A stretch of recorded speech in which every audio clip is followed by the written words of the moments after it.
I don't want to be celebrated because I'm a woman.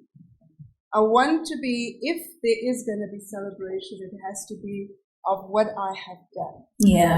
So then I think we've got to be very, very careful in the language that we use, because it shapes what we are. It shapes how we show up. I fall in the category of, I don't really believe that society must be rule-based. I do think that there must be some rules, but I really believe in principles.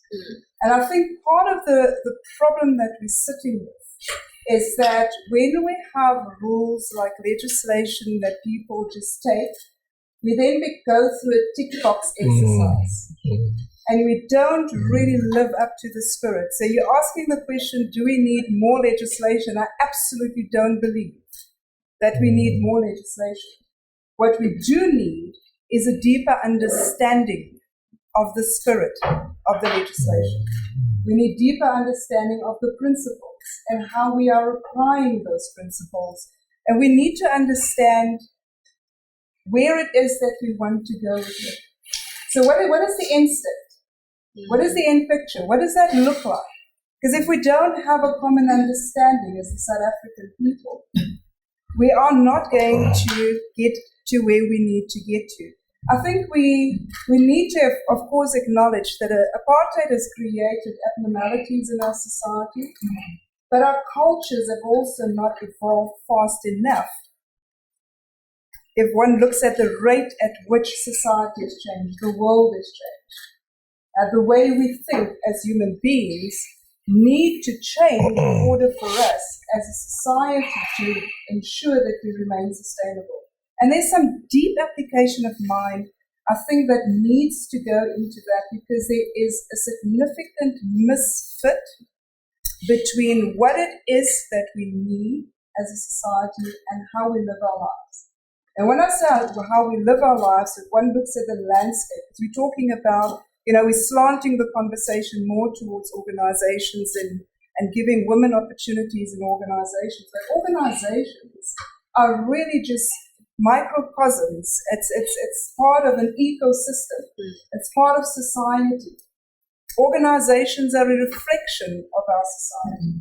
And so we have to have the conversation around where those misfits are between what we are as a people, how we show up as a collective, and what is really transpiring in relation to what we need. So when we came out of apartheid, what we hadn't done was to have a conversation around what should the new social contract be. What is the best interest of South Africa? Our ability to look into the future and see what it is that we need and how we need to organize ourselves in order for, now when I say ourselves, I'm talking about all of us as South Africans. And what of course is needed is that we need to bring about a balancing in society. And here I think when we're talking about women collectively as a rock, understand the reason why. Because we have these slogans and we want positions and we want our voices to be heard, but we don't think deeply enough around the why. Why do we need more women in organizations? Because we need to bring about a balance. Why do we need a balance? It's because what it is that we need in order for our survival as a collective. If we understand that, then we can take a step back and ask, as a woman, how do I fit in this?